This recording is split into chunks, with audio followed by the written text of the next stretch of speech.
Mais um episódio aqui do Sem Fronteiras. Muito obrigado pela sua audiência, porque você está aqui aprendendo mais sobre missão, aprendendo mais sobre como falar de Jesus.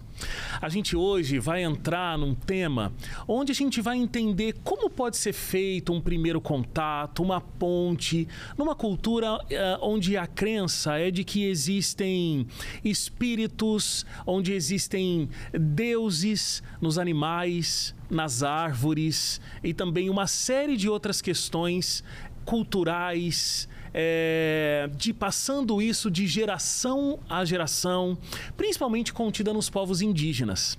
Eu estou recebendo aqui o Brad Mills. Quando eu falo Brad Mills, é bem americano, mas ele é praticamente um brasileiro, porque passou 13 anos no Brasil, né, Brad? Exatamente, me virei amazonense. Amazonense. E olha o português dele, perfeito. Sim, como manauara, né? Você deve conhecer expressões manauaras que eu, que sou de São Paulo, não devo conhecer. Então, eu me lembro, muitas vezes pessoas de São Paulo vieram visitar a gente e fomos para o interior e não entenderam na conversa dos brasileiros. Uma pessoa perguntou uma vez, aqui tem mosquito? Perguntou para um ribeirinho. E o senhor falou, não tem mosquito aqui não, só tem carapanã, ele falou. Que é o mosquito da Amazonas. Carapanã é mosquito. Carapanã. Aí a pessoa de São Paulo falou, ótimo, então, porque eu não gosto de mosquito. Eu falei, espera a noite que vai aprender o que é carapanã. A palavra vai vir com ali um sentimento de dor. Exatamente. Você se apaixonou pelo Brasil. Inclusive, pessoas que foram me indicando, você aqui para essa entrevista, falaram assim, ele se considera brasileiro. Eu sou brasileiro. Da onde veio essa vontade de vir para o Brasil e o que te fez se apaixonar pela cultura manauara, amazonense Sim. e brasileira de um modo geral? Eu acho que desde que eu era pequeno mesmo, eu fui nascido, criado nos Estados Unidos e eu senti sempre um chamado de Deus no meu coração a servir de forma transcultural. Essa aí eu senti desde que eu era pequeno. Eu não sabia onde, nunca entendi o que significava isso. Eu fui criado num estado bem monocultural, eu falava somente inglês. Quando eu tinha 14 anos, eu saí para a primeira vez do meu país, numa missão que a nossa escola adventista nos levou para a América Central. Ali as pessoas falavam espanhol e eu não entendi uma palavra. Imagino. Quando eu voltei, eu entendi. Se eu quero ser missionário transcultural, eu tenho que aprender uma outra língua. Então tem que ser espanhol. Aí eu fui focando, aprendi espanhol. Longa história. Quando eu visitei uma vez o Brasil, em 2004, a minha esposa e eu fizemos uma viagem da Bolívia para a Venezuela, que então a gente atravessou todo o norte do Brasil. Fomos parar em Manaus, pegamos barco de Manaus para Porto Velho e então nós apaixonamos pelas histórias dos missionários Halliwells, que a igreja tinha desde 1931. Nós limos as histórias deles, como eles embarcaram nas embarcações, foram para os cantos mais distantes e serviram naquela região. E aí, a estar ali, em 2004, nós pisamos no Luzeiro 1, que até então estava em Manaus. E a sentir aquela emoção imagina, tipo assim, a missão a gente pensa sempre do lado romântico. Sim. Aí quando você chega no Amazonas e aí você sente, estou num lugar tão isolado e tal. Então assim, eu diria que no início foi a ideia romântica da missão. Até contextualizando, talvez se você está acompanhando esse episódio, conhece de missão e conhece de missão no Brasil, você conhece esse termo, mas falando de uma forma mais ampla, essa história das lanchas luzeiros, como elas ficaram conhecidas, né? E aí tem a Luzeiro 1, que foi a primeira. Então, esses missionários americanos, eles atendiam essa população ribeirinha, essa população do Amazonas, principalmente com cuidados médicos, mas também outras situações né, de alimentação, questões sociais mesmo, e esse era um ponto de contato para falar de Jesus para essas pessoas. Então, é muito icônico, né? É muito especial para a gente entender como a Igreja Adventista começa nessa região e tem muito com essas lanchas, as Luzeiros e principalmente a Luzeiro 1. Exatamente. E eu acho que assim, no início, deveria ter esse chamado, essa sensação, uau, eu estou num lugar tão legal. Mas essa aí vai passar rápido, quando você começa a viver, sentir os desafios. Mas assim, por que eu apaixonei com o Brasil? Eu diria que quando você sabe que esse seu lugar onde Deus quer que você esteja, né? E, amigo, o Brasil é um lugar fantástico. A cultura brasileira... Eu sou suspeito. Eu acho. Não posso falar muito, mas você pode. Eu posso. Inclusive, eu tomei a decisão a naturalizar. Hoje eu tenho meu passaporte do Brasil e as pessoas dizem, você não é brasileiro? Eu digo, eu escolhi ser brasileiro. Você não, você nasceu. Então, eu sou mais brasileiro que você. Eu não sabia, você tem até passaporte brasileiro. Eu tenho, meu RG CPF, eu pago imposto tudo direitinho. Olha, não, somos dois brasileiros aqui conversando. No presidente, exatamente. Brad, vamos entrar no assunto aqui da cultura, principalmente com povos indígenas, e essa expressão religiosa que existe em muitas comunidades indígenas, do animalismo, da crença também, da natureza como um todo, né? De que cada árvore, o mar ali, as águas, existem deuses ali. Eu não, talvez você saiba explicar até melhor do que eu como é que funciona de fato essa crença. Mas como é que, tendo contato com esse tipo de crença, e queria que você me explicasse melhor como ela funciona, inclusive, a gente pode explicar de um Deus que é único, um Deus que, né, tem uma pessoalidade, nós fomos criados à imagem dele. Então, isso deve ter a sua complexidade quando você lida com esse tipo de expressão religiosa, né? Sim, certamente. Eu acho que, assim, a ideia mais importante nessa conversa é a cosmovisão. A cosmovisão são as nossas ideias de quem nós somos. Dentro de cada um de nós entendemos o universo de alguma forma. Então, assim, nas perguntas que eu tenho de como, por exemplo, eu venho de onde? Qual que é o início da história do tempo? Tipo, por que eu existo? O que vai acontecer quando eu morrer? A minha relação com o tempo, com espíritos, por exemplo. Eu tenho um espírito dentro de mim, eu sou um espírito, quando eu morro, meu espírito vai para algum lugar. Essas perguntas todos nós temos que responder nas nossas vidas. Então, assim, as perguntas e as respostas acabam formando a nossa cosmovisão. Sim. A forma que eu entendo o mundo, né? O que a gente não percebe às vezes é quando nós saímos de uma cultura para outra, a cosmovisão muda. Então, assim, o que eu percebi, por exemplo, você vem de São Paulo, do Rio, qualquer lugar do Brasil, você vem para o Amazonas, você está no seu país. O que você não percebe quando você vai para o interior do Amazonas e você trabalha com um povo ribeirinho, por exemplo. Você diz, eles são brasileiros. E eles são. Mas eles vêm com uma cosmovisão diferente, que então a relação que eles têm com a natureza, a relação que eles têm com si mesmo, de entender quem é ele, o que vai acontecer na vida dele, as perguntas que eles têm com a vida são diferentes, as respostas são diferentes. Eu creio que, assim, até para mim, demorou para eu entender e perceber isso. Eu vou te dar uns exemplos. Eu fui para muitos lugares no interior do Amazonas que você pode sair de Manaus e você pode viajar de barco, o barco de linha que chama, que é como se fosse o ônibus de Manaus. Transporte público. É o transporte público saindo de Manaus para o interior do estado. Não tem no ônibus, você ou vai de barco ou vai de avião, para onde tem no avião, nem tem no avião em todos os lugares. Essa é uma realidade que nem todo o Brasil conhece, né? Do Amazonas e de Manaus, mas de fato, quando você está nessa região, é como se o que a gente conhece no restante do Brasil, que são as estradas, exatamente. E o Brasil, né? o transporte pelas estradas, pelas rodovias, ele é muito forte, né? Lá são águas. Exatamente. Então, isso é uma realidade muito comum dentro de Manaus. Totalmente. Aí você vai viajar, você pode viajar de barco um dia, como você pode viajar há 15 dias, dependendo do município que você vai. Aí você leva a sua rede, você estende a sua rede, lá dentro do barco você vai comer, você vai tomar banho, você vai dormir, pelo tempo até você chegar no seu destino. Por que eu falo isso? Eu já fui para lugares há 3 dias subindo aqui, há 2 dias descendo aqui, há 7 dias subindo aqui.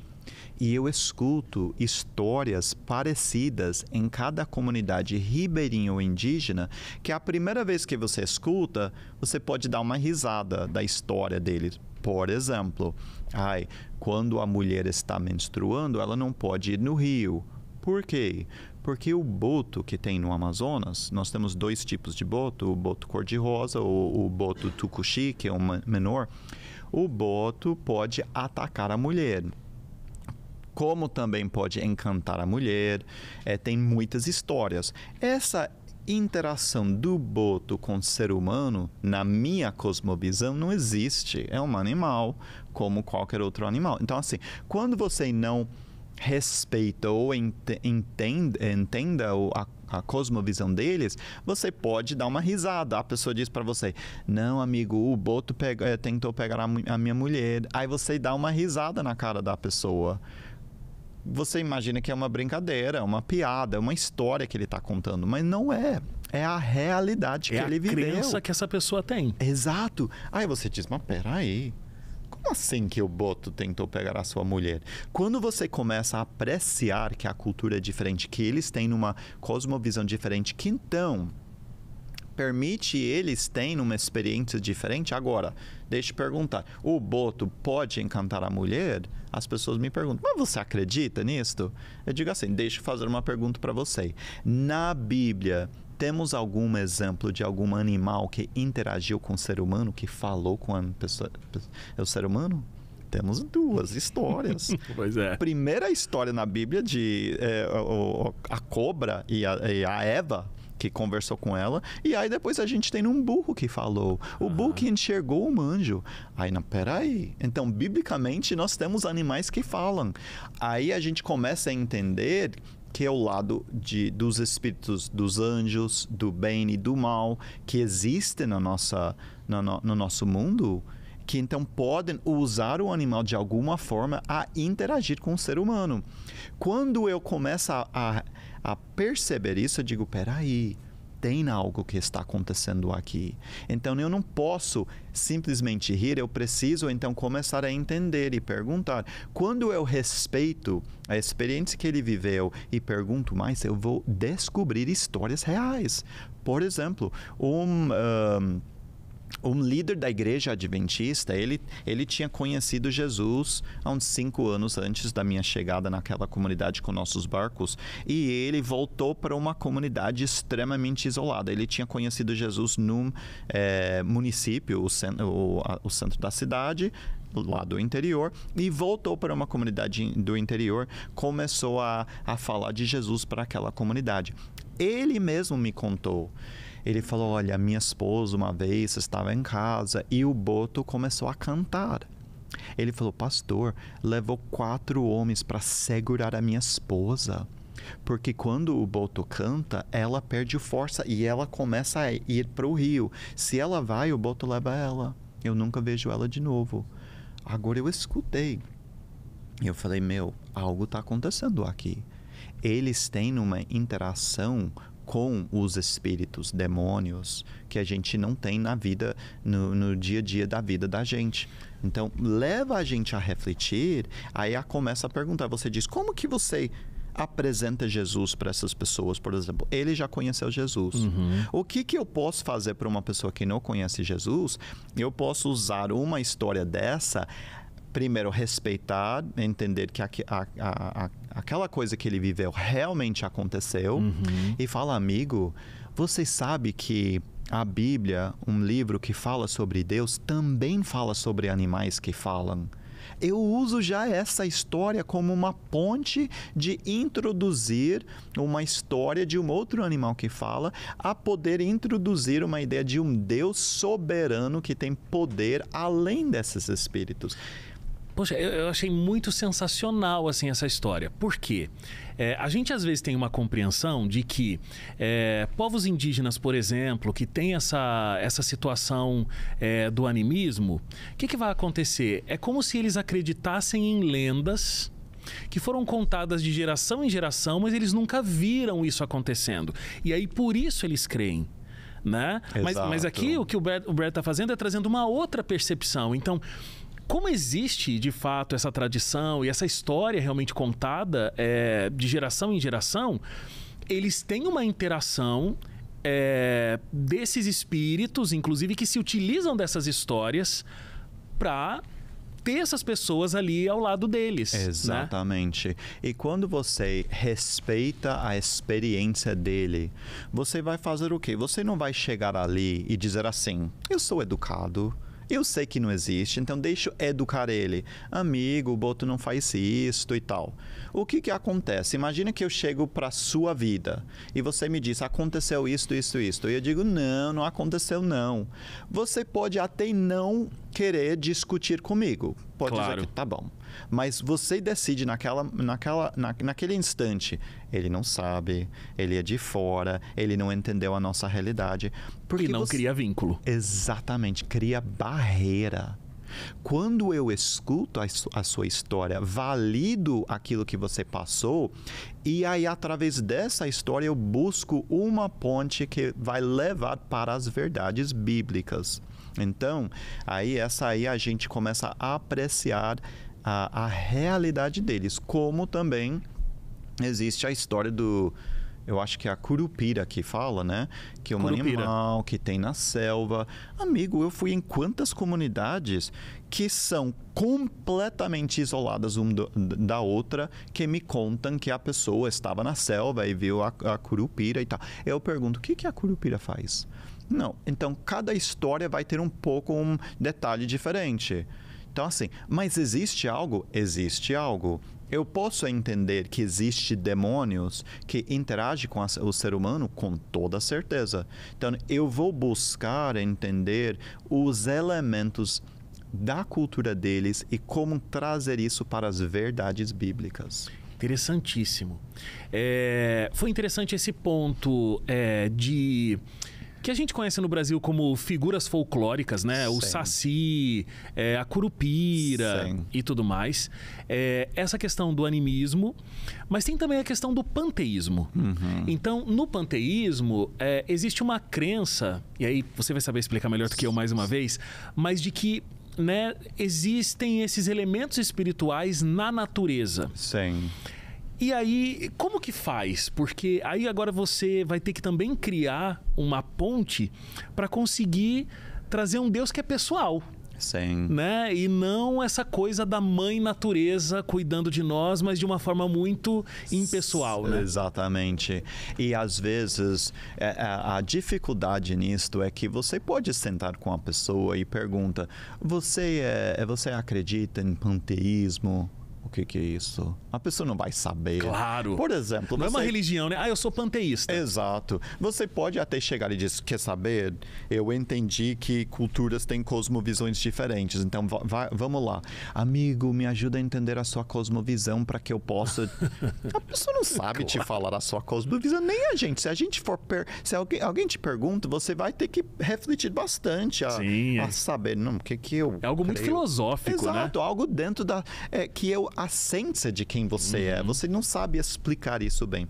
Então, tudo isso leva ou requer a necessidade de observação cultural, de levar tempo de aprender, andar com a pessoa, a começar a entender. Você tem que viver a vida com eles, para você chegar a entender aquilo que ele realmente acredita. Vou te contar a história, daí eu volto a essa pergunta. Tá.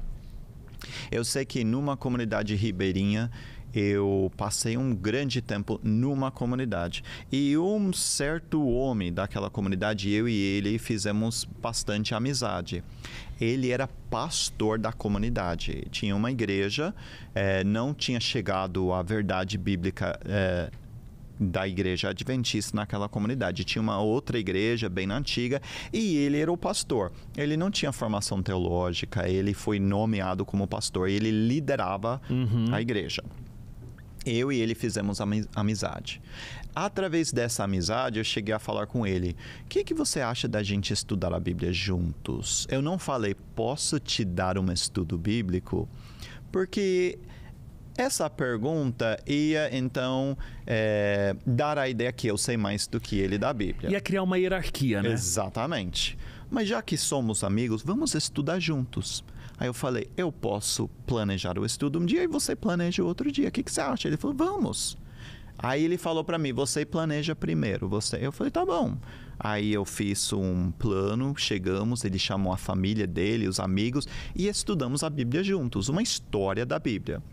Depois, marcamos para o segundo dia. Eu falei, agora é a sua vez. Ele falou, não, você pode. E todos os estudos ele foi passando para mim. Mas ele fez isso porque a gente estava com um relacionamento de respeito. Eu não cheguei falando, eu vou te dar um estudo. Claro. Que cria uma barreira para o pastor da comunidade, claro. Entendeu? Quando nós chegamos a falar sobre o sábado, eu percebi no final do estudo que ele fechou. Tipo, a postura dele mudou, ele não fez perguntas que ele tinha feito toda vez. E no final do estudo, ele me agradeceu e não quis marcar de novo. Aí eu falei, não tem problema. Ele falou, não, amanhã estou ocupado. Tá bom. Aí foi segundo dia, terceiro dia, quarto dia, todo dia ele ocupado. Eu visitando ele na casa, mantendo a amizade, não tocando tanto. E aí, depois de uns dias, eu pergunto, vamos continuar nossos estudos? Aí ele falou, não, estou ocupado. Todo dia ele tinha alguma atividade. Agora eu falei, o que você vai fazer amanhã? Ele falou, eu vou pescar. Nessa hora eu falei, eu posso ir pescar com você amanhã? Aí ele me fala, você sabe pescar? Rapaz, eu sou amazonense, olha aqui, sou grande pescador. Aí ele falou, não, mas a minha pescaria é diferente, eu vou de máscara. Primeira vez que eu tinha visto isso no Amazonas. Ele tem uma máscara e uma arma de pressão de ar e ele mergulha embaixo do rio e ele enxerga o peixe e ele atira no peixe. Aí sai tipo uma flecha e aí tem uma corda, aí ele vai puxando, entendeu? Aí chegamos, amigo, a gente subiu no igapó que ele chama, que é a cabeceira ali, e aquela samambaia na água e tal, e eu olhei, ele falou, vamos entrar? Amigo, aqui não tem sucuri, não? Tipo, aqui parece lugar de sucuri. Ele falou, tem. Eu falei, não vou entrar na água, não. Eu falei, amigo, eu vou ficar na canoa, guardando a canoa. Aí ele falou, não, você tem que entrar comigo. Aí eu entrei. Amigo, a gente passou umas 3 horas mergulhando. E você não viu nenhuma sucuri lá? Eu não vi na água nessa vez, graças a Deus. Dessa vez, vocês perceberam, né? Exatamente. Mas que peixe a gente viu muito e foi uma experiência única. Quando terminamos a pesca, voltando para a canoa, ele falou, eu não entendi a pergunta sobre o sábado. Sabe por que eu falo isso? Quando você entra na vida da pessoa e realmente vive com eles, anda com eles, abre o relacionamento e derruba as barreiras novamente. Aí continuamos o estudo porque eu entrei na vida dele. Então, a sua pergunta, quando eu entro na vida da pessoa, eu vou aos poucos entendendo com pequenos comentários que ele faz, o que ele fala sobre a árvore, que eu vou entender, ok, ele tem essas crenças. Aí, digamos que ele acredita, Deus está em tudo, né? Deus está nas árvores, ou seja, cada coisa tem a sua essência e Deus está em tudo. Aí nós temos que primeiro entender isso deles, aí buscar. Eu, pessoalmente, gosto, quando eu dou um estudo bíblico, a fazer histórias. Eu creio que nós aprendemos mais rápido com histórias, nós lembramos histórias por mais tempo. Então, assim, o estilo que eu gosto hoje de fazer um estudo bíblico é escolher uma história da Bíblia, ler a história e aí fazer perguntas sobre a história. Quais são as lições que podemos aprender sobre Deus dessa história? O que essa história nos ensina sobre a natureza de Deus? Quem é Deus? O que essa história nos ensina sobre o relacionamento de Deus conosco? O que essa história nos ensina sobre o ser humano?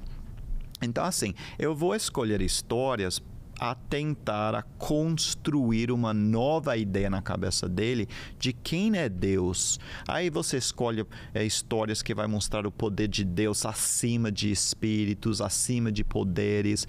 Aí, aos poucos, em vez de vamos estudar verso Romanos diz isso, aí 2 Coríntios diz isso, eu vou construir com as histórias que eles vão lembrar. A tentar, aos poucos, mudar a cosmovisão. A cosmovisão não muda de dia para noite, não muda em nenhum de nós, mas com as novas ideias e as novas informações que a gente acumula, a gente vai aos poucos adaptando a forma que a gente entende a vida. Então, talvez em vez de eu bater de frente, dizer, amigo, na verdade eu sei que a árvore e tal, mas Deus não está na árvore. Ele vai, mais uma vez, criar uma barreira. Aos poucos, a gente refletindo de histórias bíblicas, quem é Deus e o seu poder, a sua relação com o ser humano, eu vou tentar a mudar essa cosmovisão dele. É interessantíssimo tudo isso que você disse. Aí, pensei em 2 pontos. Ok. Um talvez seja um pouco mais conhecido, que assim, não tem como, obviamente, você fazer uma missão transcultural sem você, de fato, mergulhar naquela cultura. Mas é mais do que mergulhar na cultura no sentido de ter a informação. É, de fato, amar aquela pessoa. Exatamente. Se dedicar muito àquela relação. Exatamente. Antes de fato, chegar e pregar uma verdade, mesmo que realmente seja algo que está pulsando muito forte no nosso coração. Exatamente. Mas primeiro precisa amar, primeiro precisa servir, primeiro precisa conhecer profundamente para aquilo fazer sentido.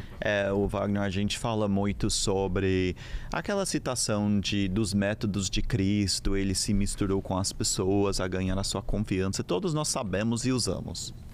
Mas Jesus misturava com as pessoas que ele amava. Ele amava as pessoas. A pessoa vai perceber a diferença se você está misturando para tentar fazer o passo 1, 2 e 3.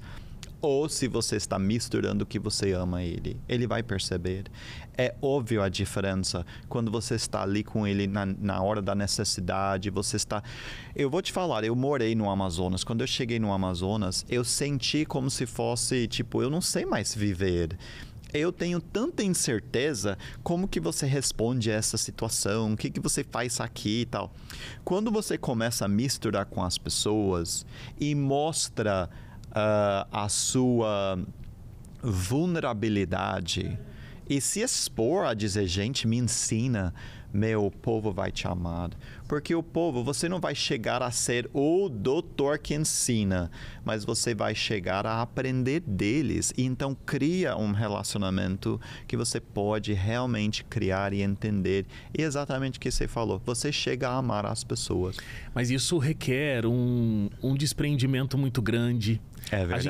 A gente tem vivido cada vez mais fechado para dentro da gente mesmo, né? Um egocentrismo que verdade. vai se arraigando muito mais, cada vez mais.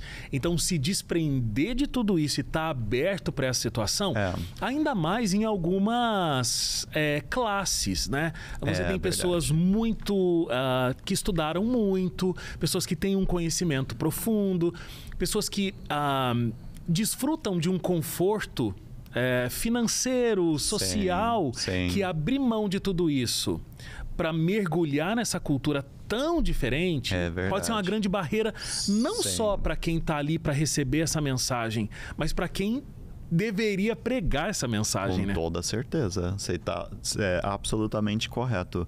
Mas eu vou te falar uma coisa, assim, para mim, essa experiência de você abrir mão da sua identidade cultural, a viver com uma pessoa, aprender deles, a gente acaba se mudando. Por exemplo, eu falo para você, eu sou brasileiro, imagina, hoje eu moro há 18 anos fora dos Estados Unidos. Eu não sou a mesma pessoa. Claro. Eu não sou. Eu, por exemplo, se a pessoa me pergunta o que é melhor, Brasil ou Estados Unidos? Digo, não tem melhor. Porque tem coisas... algumas coisas boas demais no Brasil, outras coisas ótimas nos Estados Unidos. E você aprender a não chegar e dizer, não, eu sou americano, eu não faço, não, isso é Brasil, não faço isso. Não, mas a chegar e dizer, não, eu estou aprendendo uma coisa aqui, outra coisa ali. Vocês, países ainda em desenvolvimento, né? Vocês... Exatamente. Então, você consegue aprender também, por exemplo, quando a gente entende que as culturas são diferentes, a cosmovisão, a gente começa a entender, a partir da cosmovisão nós temos nossos valores e esses valores vão decidir nosso comportamento. Então, aquilo que a gente faz é baseado na nossa cosmovisão. Só que ninguém sabe falar isso de cara, mas a forma que você veste, a forma que você fala, a comida que você come, até do jeito que você come, tudo vem com a nossa cosmovisão. Qual que é a tendência do ser humano? Eu olho para seu comportamento, ou seus comportamentos, e eu já faço um julgamento da sua pessoa. Essa aí é a coisa mais natural do ser humano. Pois é. Eu olho para seu comportamento e digo, se ele fez isto, na minha cosmovisão deve estar vinculado com esse valor, então ele é essa aqui. Mas quando eu entro numa outra cultura, eu não sei a razão que ele fez. A mesma coisa que eu posso fazer num outro lugar, tem nessa razão, mas aqui não tem. Então, assim, a gente tem que pausar, a gente tem que dar uma pausa no julgamento, porque senão, aquilo que você falou, naturalmente eu vou chegar e vou dizer, vamos lá no Amazonas, um povo tão simples, vamos. E eu vou já chegar com uma ideia que eu sou superior, eu sou mais educado, eu sou mais avançado e tal, e tratar eles dessa forma sem nem saber. Mas quando eu começar a suspender o julgamento e abrir a minha cabeça a aprender, você vai conseguir amar a pessoa, não olhar para ele e dizer, ele é essa aqui. Não. Vamos aprender e saber a razão que ele fez aquilo. Então, e aí o outro ponto que eu pensei aqui é que assim, né? Quando a gente fala sobre missão, é claro que é muito interessante, de um modo geral, toda essa questão da missão transcultural.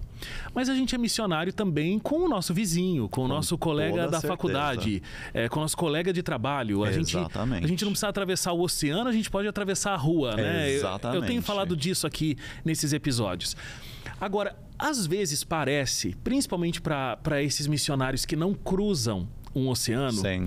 de que, bom, eu vou mostrar o meu maravilhoso mundo cristão, de como a palavra de Deus é incrível e ilumina a minha vida, e a partir disso, essa pessoa vai se converter. Exatamente. Então, eu não consigo dar um passo até o que essa pessoa acredita, como essa pessoa vive, porque o meu modo de vida é superior. Sim. E aí eu crio uma coisa meio inconsciente, assim, de que ao ela entrar em contato com o meu modo de vida, isso vai mudar a vida dela. Exatamente. Então, no fundo, a minha pergunta aqui para você é assim, é claro que o testemunho de uma vida cristã é algo importante. Mas qual também é o limite disso? Porque somente o testemunho, sem entender essa outra cultura, dar um passo até essa outra cultura, pode também ser muito complicado de que essa interação e esse evangelho possa ser pregado através de uma interação. É uma pergunta muito importante. Quanto eu posso fazer julgamento da pessoa a entender que seus comportamentos devem ser por causa desse valor, a pessoa também pode fazer conosco que é cristão. Então, não basta somente dizer eu sou cristão, eu faço isso e tal, porque a pessoa já pode ter seus preconceitos, as suas barreiras, as suas ideias contra o cristianismo. Hoje eu moro fora do Brasil há 5 anos, num país onde a religião dominante não é cristianismo. Eu moro num país onde menos de 10% da população é cristão. Então, assim, a realidade mudou totalmente na minha vida. O que eu aprendi quando a pessoa me pergunta, a pessoa vem, me olha, enxerga que eu não sou nativo desse país e me pergunta de cara, você é cristão? Ele já tem na sua ideia de que é um cristão. Então, não adianta falar eu sou cristão para essa pessoa, porque ao simples fato de eu falar eu sou cristão, ele já tem na ideia que eu sou isto, eu faço isto, eu creio nisso aqui, entendeu? Eu não falo que eu sou cristão. Também não nego, eu falo o quê? Eu sou adventista do 7º dia. Por que eu falo isso? Porque eles não têm ideia de que é essa. Então, eu consigo começar... Mais livre de preconceitos. Exatamente, sem a barreira automático. E essa aí me dá um tempo de começar a falar de quem eu sou. Agora, essa realidade, por exemplo, no Brasil, eu diria, digamos que a gente mora em São Paulo, grande capital, a gente pega metrô com pessoas diferentes todo dia, pessoas que vestem diferente, que tem piercing, tem tatu, tem todo diferente do que eu pareço. Eu preciso também pensar como eu posso mostrar o amor de Deus para essa pessoa de uma forma que a pessoa vai entender. Porque, de repente, se eu posso falar algo, ele vai entender algo diferente. Então, assim, essa necessidade a gente chama de contextualização. Como que eu chego a pegar os princípios eternos, quem é Deus, e traduz isto dentro de uma forma que a pessoa vai entender na sua cultura, na sua cosmovisão. Precisa para qualquer lugar do mundo. Não é somente como você fala, eu vou para um outro país, agora eu sei que preciso. Não, a gente precisa com o pós-moderno, com o ateu, com a pessoa que ele tem uma cosmovisão diferente da gente. Então, assim, essa aí vai me requer a sair do meu zona de conforto, a poder, então, perguntar coisas difíceis. Talvez como que o louvor deveria ser diferente? Como que a minha gíria deveria ser diferente? A gente tem muita gíria como adventista, o luzeiro e tal, mas eu falo de coisas que a pessoa de fora não entende. Então, assim, requer sim uma mudança intencional de eu me perguntar como que eu posso apresentar Deus verdadeiro, único, e as verdades sobre ele de uma forma que você vai entender. E é interessante você ter falado, né, que quando a gente vai se envolver nessa cultura, então não é só, estou me envolvendo com segundas intenções. Então eu vou aplicar o passo 1, o passo 2, o passo 3 e eu vou evangelizar essa pessoa. O que, inclusive, falando sobre povos indígenas, ficou muito estigmatizado com todo o catecismo que aconteceu. É verdade. Essa palavra, tem uma palavra para isso, né? Quando os católicos chegaram, catequizaram os povos indígenas. Ajudar com essa palavra em português. Eu buscando uma ajuda aqui, está melhor do que eu.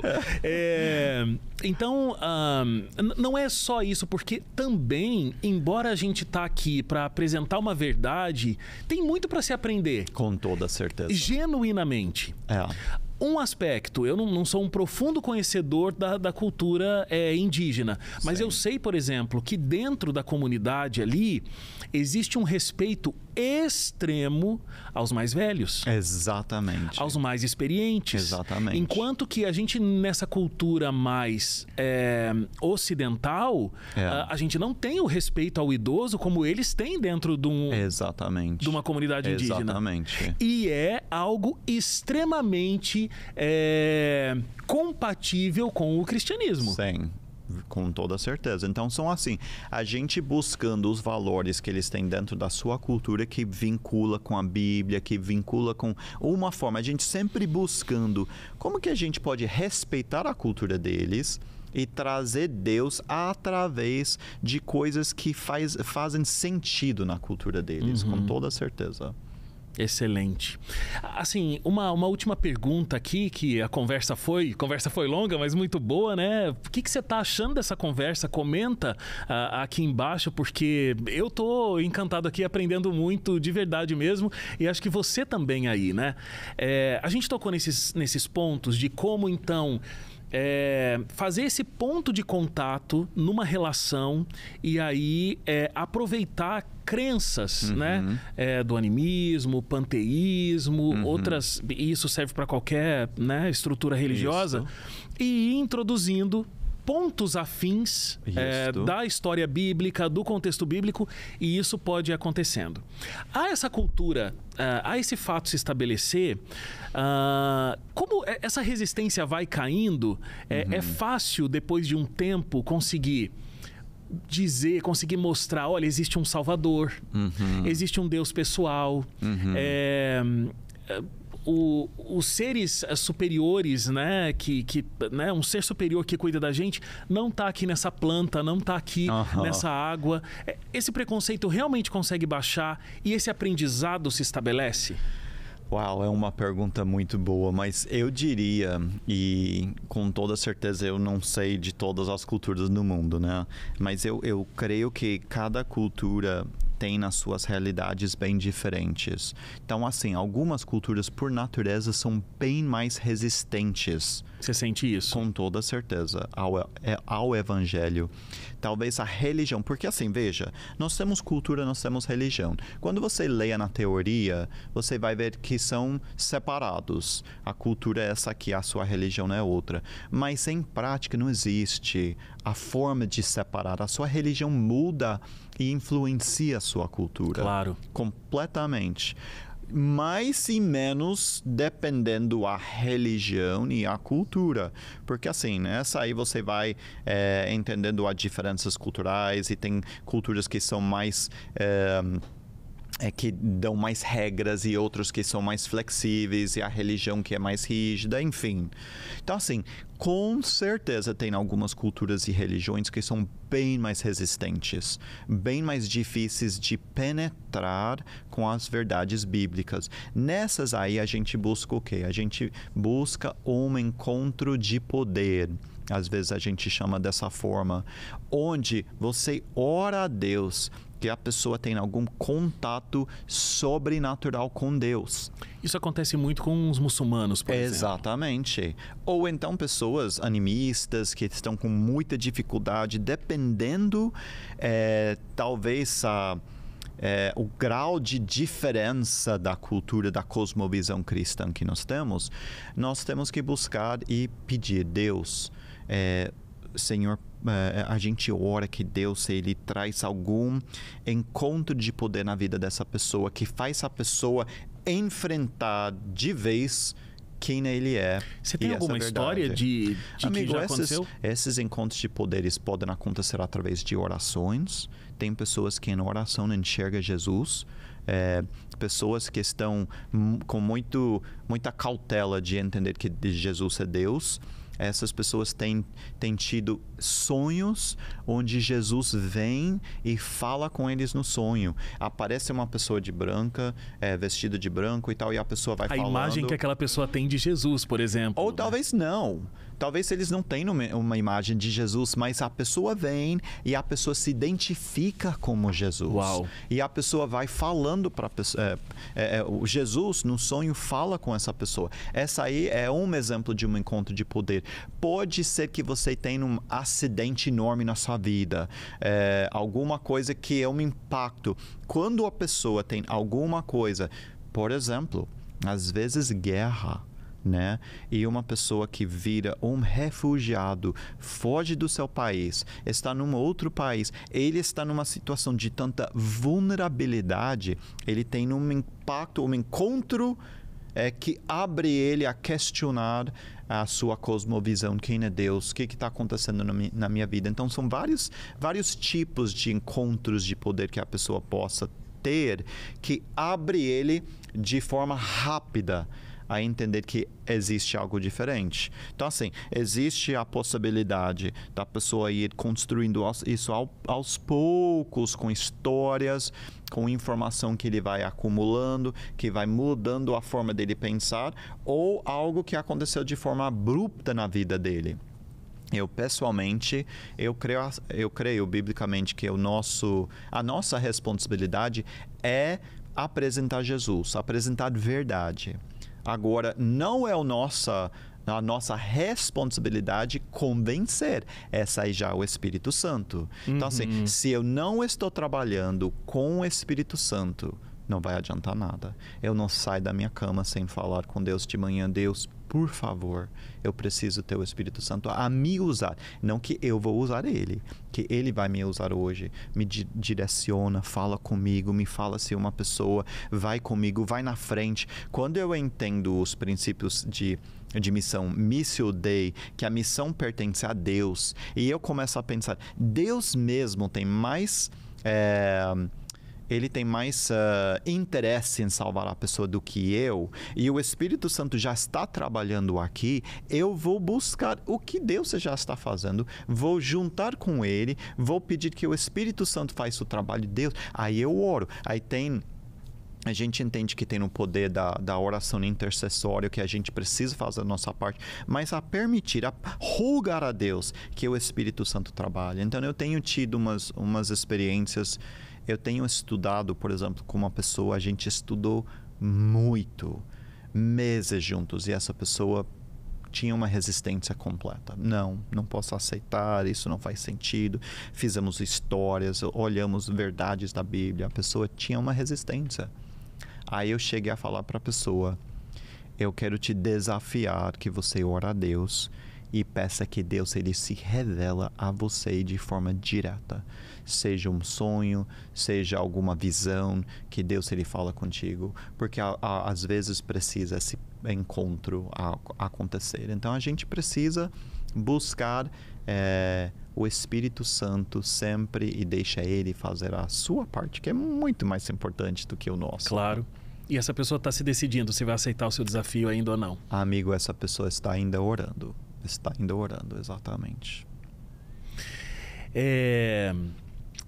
Principalmente falando sobre os povos indígenas, essa é uma situação talvez bastante brasileira. Eu não sei se outros locais, por exemplo, Peru, que também tem esse contexto, não sei se acontece a mesma situação. Mas como outros povos entraram nessas comunidades no passado, catequizaram, né? O que ficou um termo não só dito para o catolicismo, mas para outras religiões que acabaram chegando e tentando convencer o povo indígena de que aquele modo de vida e aquela religião não era a ideal, e tem um contexto também de exploração. Exato. Além de uma mudança religiosa, existe um pensamento de que deixa eles, deixa o povo indígena com a crença deles, com a estrutura que eles têm, não é nosso direito interferir no modo de vida deles. Na sua opinião, tendo trabalhado tanto tempo com esse público, onde você acha que fica esse respeito pela cultura e onde entra o nosso princípio como cristãos de levar a verdade que nos foi comissionada, né? Esse foi um levante de Jesus dizendo, olha, vocês têm que ir, e vocês têm que pregar o que vocês conheceram para todo povo, tribo, língua e nação. Exatamente. Então, até onde vai o respeito pela cultura e esse pedido de Jesus para que a gente fale sobre o que a gente aprendeu com ele, com os seguidores dele, para todos os povos? Sim, boas perguntas. Quando a gente entra no mundo de sociologia, antropologia, a gente começa a entender, tem muitos estudos culturais que vão defender que nós não temos direito a interferir com a cultura dos outros. E eu respeito isto, porque quando eu chego a querer impor a minha cultura em cima de você, está errado. Agora, quando nós entendemos que existe um processo que nós chamamos de contextualização crítica, que eu vou chegar a introduzir as verdades eternas dentro da sua cultura, respeitando a sua cultura, essa aí para mim é muito diferente. Então assim, veja, e essa aí, o processo leva tempo, leva um conhecimento da cultura local, porque o processo de contextualização requer que você avalie todos os comportamentos e pergunta, em face dos ensinos bíblicos, esse comportamento está errado ou não? Se não está errado, nós não precisamos alterar. Então, assim, o que nós temos errado, eu diria, na história cristã de missão, se você estuda a história, a gente tem chegado para impor uma cultura nova em cima das pessoas. Está errado, eu creio que está errado isso. Então, assim, hoje nós não podemos confundir o fato de eu introduzir o amor de Deus para uma pessoa com a necessidade de mudar a cultura. Vou te dar um exemplo louco, olha só. A gente chega numa cultura indígena nativa que não tem contato com a sociedade e eles não usam roupa, ok? Aí eu vou chegar ali e falar assim, tem que vestir, coloca roupa, eu vou te dar uma bermuda, eu vou ensinar ele sobre modestia. Daqui um pouco, ele vai aprender a ler, ele vai ler a história de Adão e Eva e diz, mas peraí, Deus criou ele sem roupa. Agora você está me obrigando a usar roupa? Por quê? Não estou entendendo. Ou eu uso um vestido feito de coisa de animal que eu fiz. Você vê que alguns povos indígenas usam uma coisa mínima, feito de um couro de animal, e eu vou chegar e dizer, não, você tem que... Essa aí não serve, usa uma roupa... Mas peraí, eles vão olhar na Bíblia e vão chegar com uma outra história. Ou seja, infelizmente... nós ainda confundimos muito a cultura com as verdades bíblicas. Então, assim, requer muita oração, muito estudo a perguntar, essa aqui precisa mudar ou não precisa? Como que a gente traz Deus dentro dessa cultura? Como que parece isto? Né? Quando nós temos o Antigo Testamento e Novo Testamento, são revelações de Deus dado dentro da cultura. E nós podemos ver exemplos ótimos de mudanças que foram feitas dentro da Bíblia. Por exemplo, eu vou te dar o ato de circuncisão. Foi algo que Deus, ele orquestrou no Antigo Testamento. De fato, a gente olha a história de Moisés, quase morreu, que os filhos dele não foram circuncidados. Exato, uma palavra grande. Mas aí, o povo de Deus, essa aí serviu como um sinal. Agora, Deus, ele que decidiu. Ele falou para o povo fazer. Aí nós encontramos em Atos capítulo 15 uma reunião da igreja, os primeiros apóstolos, a considerar. Existe a necessidade de continuar isto? E eles, sob a influência do Espírito Santo e muita oração e muita reunião, decidiram para que o evangelho fosse para frente entre os gentios, que a circuncisão não era mais necessário. Agora, é fácil a gente ler isso e dizer, tá certo. Mas, amigo, se a gente for pensar o que significa isto, o povo mudou algo que Deus ele tinha orquestrado. Essa aí é algo muito profundo. Porque essa aí eles começaram o conceito de missiologia. A levar o evangelho para uma nova cultura, precisa ter mudanças. Sem abrir mão dos princípios bíblicos, os princípios eternos, mas como aplicar isso na cultura, entendeu? Sim. Então, assim, eu creio que ao entrar no mundo indígena hoje, nós temos que ter muito respeito à cultura, não ao ponto a dizer tudo que eles fazem é da cultura, tem que continuar. Não. Tem coisas dentro de cada cultura que deveria mudar. Mas tem coisas dentro de cada cultura que pode permanecer. Entendeu? Perfeito. Brad, foi um grande prazer essa conversa. Muito obrigado mesmo pelo seu tempo aqui, né? A gente está vivendo os momentos dessa reunião de número 62 aqui, esse evento mundial, Sim. a Assembleia da Igreja Adventista do Sétimo Dia. Então você também tem seus compromissos, mas muito obrigado por esse tempo de tantos esclarecimentos, e mergulhamos profundamente aí, né, no que é ser missionário, entender a visão daquela pessoa para quem a gente está pregando a palavra de Deus. Então, muito obrigado mesmo, e que Deus continue abençoando a sua vida, a sua família, por onde quer que vocês passem, que Deus cuide de vocês. Amém. E das pessoas com quem vocês querem estudar a palavra dele. Muito obrigado, foi um prazer realmente estar aqui com você também. Então a gente fica por aqui. Muito obrigado a você que acompanhou toda essa conversa. Continue comentando o que você achou, compartilhando esse vídeo para outras pessoas que também precisam aprender esse conteúdo que a gente dividiu aqui, e a gente se vê no próximo episódio do Sem Fronteiras. Até lá!